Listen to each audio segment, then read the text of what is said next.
예비 후보 등록이 12일 시작되면서 내년 4월 총선을 향한 레이스가 본격화하고 있습니다. 예비 후보 등록 첫날부터 당진과 서산 등에서 출마 선언이 잇따랐습니다. 충남의 지자체들이 외식 사업가 백종원 씨와 전통 상권 살리기에 나선 가운데 경제 활성화 효과가 숫자로 나타나면서 눈길을 끄고 있습니다. 예산고는 관광객이 2배 이상 늘었고 홍성 축제는 경제 효과가 390억 원으로 분석됐습니다. 65세 이상 고령 운전자의 교통사고 가운데 특히 사망사고 발생 비율이 높았습니다. 면허 반납 등이 실효성을 거두지 못하면서 실질적 대책이 마련돼야 한다는 목소리가 커집니다. 충남 지역 새로운 어업 기술선인 충남 나누리호가 본격적인 운항에 나섰는데요. 관련 소식 자세히 전해드립니다.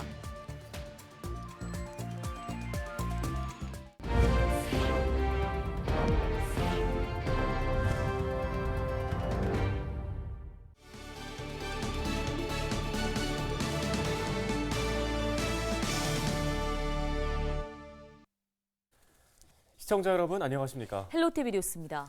내년 4월 국회의원 선거를 앞두고 12일 예비후보 등록이 시작된 가운데 당진에서 출마 선언이 잇따랐습니다. 먼저 정영선 국민의힘 당진 당협위원장은 당진시청 브리핑룸에서 내년 총선 출마를 공식 선언했습니다. 정 위원장은 내년 총선에서 반드시 승리해 다양한 기회가 있는 나라, 자유롭고 정의로운 사회, 살기 좋고 품격 있는 당진을 만들겠다는 포부를 밝혔습니다. 곧이어 같은 자리에서 오윤희 진보당 당진시위원회 공동위원장도 총선 출사표를 던졌는데요. 오 위원장은 정권 심판이 민주주의와 민생 회복의 첫걸음이라며 승자 독식의 불평등한 사회 경제 체제를 타파하겠다고 말했습니다. 서산과 태안에서는 조한기 더불어민주당 서산 태안 지역위원장이 출마를 선언했습니다. 조 위원장은 12일 서산시청 브리핑룸에서 내년 국회의원 출마를 공식 선언하고 예비 후보로 등록했습니다. 조 위원장은 정치에 입문한 이후 장관, 보좌관과 국무총리 비서관 등을 경험해 당장 국회의원을 하더라도 능숙하게 해낼 자신이 있다고 강조했습니다. 또 국회의원으로 당선돼 윤석열 정부를 견제하고 국가 균형 발전과 농어촌 발전 등을 추진하겠다고 포부를 밝혔습니다. 네, 다음 소식입니다. 최근 예산시장이 백종원 대표와 손을 잡고 새롭게 재탄생하면서 전국적으로 많은 관심을 받았죠. 예산뿐만 아니라 충남 여러 지자체에서 백 대표와 협력해 축제를 열고 있기도 한데요. 네, 이에 따른 경제적인 효과가 상당한 것으로 나타나면서 눈길을 끌고 있습니다. 정우석 기자가 자세한 소식 전해드립니다. 올해 새롭게 영업을 시작한 예산시장. 더번코리아 백종원 대표와 협력해 많은 관심을 받았습니다. 가장 큰 변화는 메뉴입니다. 백 대표가 직접 나서 사과 등 예산 지역 농특산물을 활용한 메뉴의 개발을 돕고 전 세대가 모두 즐길 수 있는 다양한 음식이 마련됐습니다. 제가 어린 나이에 이렇게 여기 와서 장사를 경험할 수 있다는 이런 기회 자체가 주어진 것에 대해서 정말 너무너무 신나게 기분 좋게 생각하고 있습니다. 매출도 많이 오르고 있고 점점 더 증가하는 추세이기도 하고요. 뿐만 아니라 600만 명이 넘는 구독자를 보유한 백 대표의 유튜브 채널을 통해 꾸준히 영상이 업로드돼 큰 홍보 효과를 누렸습니다. 또 최근 논란이 된 다른 전통시장의 바가지 요금과 달리 저렴한 가격으로 인기를 끌고 있습니다. 생각보다 굉장히 저렴하고요. 네, 맛도 되게 맛있습니다. 네, 드셔보시면 아실 것 같아요. 개장 11개월 만에 약 270만 명이 시장을 방문했고 연말까지 방문객 300만 명을 돌파할 것으로 예상되는 상황. 이 가운데 다른 지역 방문객이 절반을 차지했습니다. 예산시장의 인기에 힘입어 예당호 출렁다리와 수덕사 등 지역 내 주요 관광지의 관광객도 늘었습니다. 올해 예산군을 방문한 방문객은 지난해 대비 2배 이상 증가했습니다. 예산군과 백 대표가 함께 기획한 지역 축제도 잇따라 성공했습니다. 올해 9월에 처음 열린 예산 맥주 페스티벌은 당초 예상보다 3배 많은 25만여 명이 방문했습니다. 또 예산장터 삼국축제의 경우 역대 최다 관람객인 42만여 명이 다녀갔습니다. 새로운 모습으로 저희가 또 계속 아이디어 나오면 관련 사업 찾아서 계속 지속적으로 예산에 대해서 볼거리와 먹을거리를 수시로 제공하겠다 이런 말씀 드리겠습니다. 홍성과 금산 등 충남 지역 다른 지자체도 백 대표와의 협업을 시작했습니다. 지난달에 열린 홍성 바비큐 축제의 경우 더번코리아에서 특수 제작한 화덕과 유명 유튜버의 바비큐존 등이 마련돼 눈길을 끌었습니다. 그 결과 축제 기간 3일 동안 홍성구민의 5배 이상인 50만 명이 축제를 방문했습니다. 이에 따라 고속버스와 숙박업소가 매진되는 등 경제 효과는 약 392억 원에 달한 것으로 분석됐습니다. 홍주 읍성 주변 식당은 물론이고 홍성 군 내 대부분 식당의 매출이 2배 이상 올랐고 숙박업소의 경우 인근 덕산까지 만실되는 등 축제의 가시적 효과를 이번에 체험했습니다. 올해 전통시장과 축제를 통해 충남 곳곳에서 입증된 백종원 대표의 효과. 내년에는 애산에 방치된 공장 등 지역 내 숨겨진 자원을 발굴해 관광 활성화를 추진할 계획입니다. 헬로티비 뉴스 정호석입니다. 한 해 발생하는 교통사고 중 65세 이상 고령 운전자 사고가 차지하는 비율은 얼마나 될까요? 10건 중에 1건 이상이라고 하는데요. 그런데 사망사고 발생 비율은 이보다 더 높다고 합니다. 네, 이에 따라 지자체마다 교통카드나 지역 상품권을 제공하고 고령 운전자의 면허 반납을 유도하고 있지만 반납률이 저조한 실정입니다. 대책 마련이 시급해 보입니다. 관련 소식을 정승환 기자가 전해드립니다.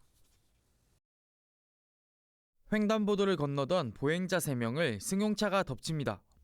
이 사고로 보행자 3명은 숨졌습니다. 80대 운전자는 경찰 조사에서 보행자를 보지 못했다고 진술했습니다. 고령 운전자로 인한 교통사고는 매년 3만 건 이상 발생하고 있습니다. 한 해 발생하는 교통사고의 약 15%를 차지합니다. 문제는 고령 운전자 사고의 경우 치사율이 높다는 겁니다. 지난해 교통사고로 인한 사망자 수는 2,735명, 이 중 4분의 1 이상인 735명이 고령 운전자 사고로 숨졌습니다. 도로 위 시한폭탄인 음주운전 사고보다도 높은 비율입니다. 각 지자체는 고령 운전자 사고 예방을 위해 교통카드를 지급하는 등 각종 혜택을 제공하며 면허 반납을 유도하고 있습니다. 기존 면허증 자진 반납자에게 제공했던 춘천사랑 상품권 10만 원을 교통카드 30만 원으로 제공으로 혜택을 확대하였습니다. 하지만 보상이 일회성에 그치다 보니 면허 반납률은 2%에 그치는 등 저조한 실정입니다. 지자체마다 다른 보상도 문제입니다. 이게 일회성에 그치다 보니까는 이제 그 효과가 크게 발현되지 못하고 있는 측면이 있는데, 그래서 어르신들이 면허증을 반납한 후에 조금 대중교통이라든가 이런 부분이 이용이 편리하도록 고령 운전자 사고를 줄이기 위해선 면허 갱신 요건을 손볼 필요가 있다는 주장도 제기됩니다. 2019년 개정된 도로교통법은 75세 이상 고령자의 면허 갱신 때 인지능력 자가 진단을 의무화하는 등 제도를 강화했습니다. 하지만 도로주행 등은 포함되지 않아 실제 운전 능력을 평가하는 데는 한계가 있다는 지적입니다. 강화가 됐다고는 하지만은 여전히 그 실효성이 없는 측면이 지적이 되고 있기도 합니다. 그래서 조금 장기적인 대책으로서는 실제 운전 능력을 측정하는 미국 등 해외 국가의 경우 실제 주행 평가를 통해 고령자의 운전 능력을 평가하고 있습니다. 또 거주 지역에서만 운전을 하거나 의사의 진단이 있을 때만 면허를 발급해주는 조건부 면허 제도를 적극적으로 운영 중입니다. 고령 인구 증가와 함께 고령 운전자 사고 위험도 커지고 있는 상황. 보행자와 운전자의 안전을 모두 담보하기 위해선 고령 운전자의 이동권 보장 방안을 포함한 대책 마련이 시급해 보입니다. 헬로티비 뉴스 정승환입니다.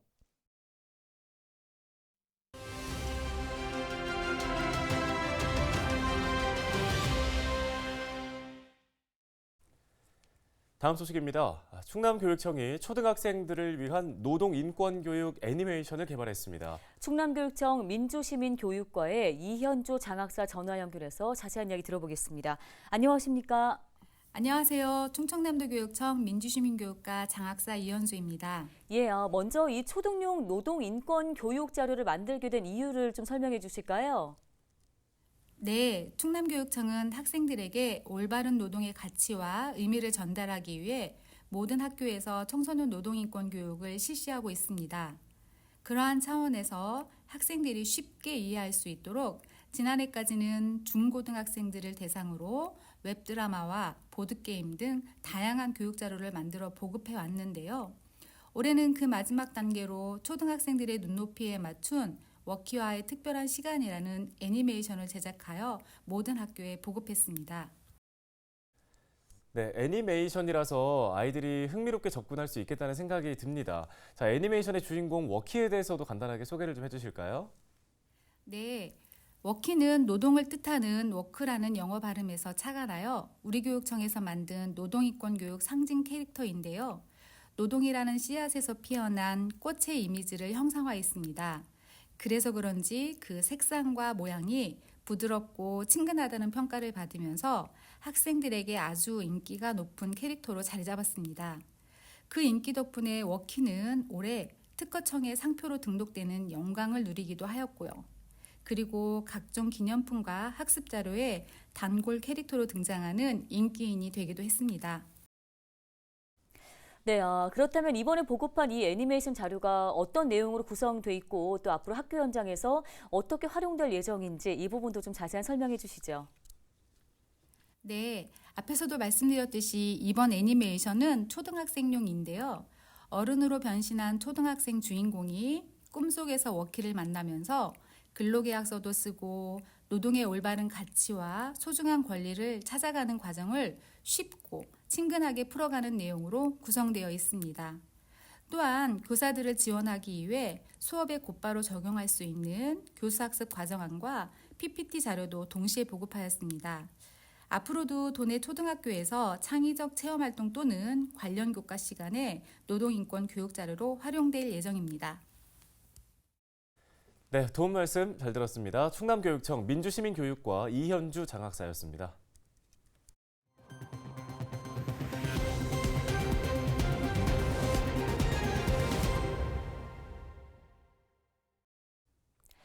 충남 어업기술지도선인 충남 나누리호가 본격적인 운항에 나섰습니다.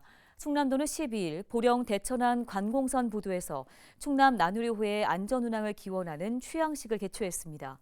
충남 나누리호는 도비 10억 원을 투입해 건조됐으며 어업인 기술 보급과 연안 예찰 등 다양한 업무들을 수행할 예정입니다. 또 기존 봉황산호와 비교하면 속도는 3배 더 빨라져 적조와 고소온 등에 대한 신속한 대응이 기대됩니다. 충남 최초 인권 분야 민관협의체인 충남인권회의에 속한 민간인 참가자들이 충남 학생 인권조례 폐지안 부결을 촉구했습니다.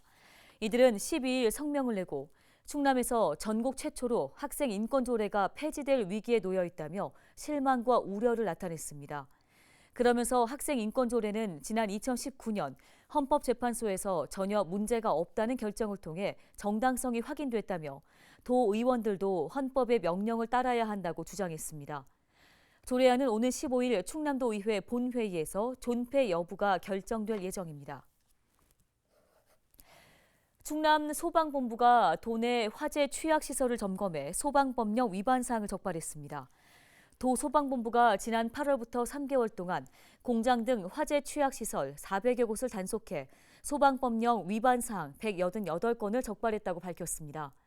충남 소방본부는 방화시설을 폐쇄하거나 소방시설 자체 점검을 하지 않는 등의 행위를 적발했는데요.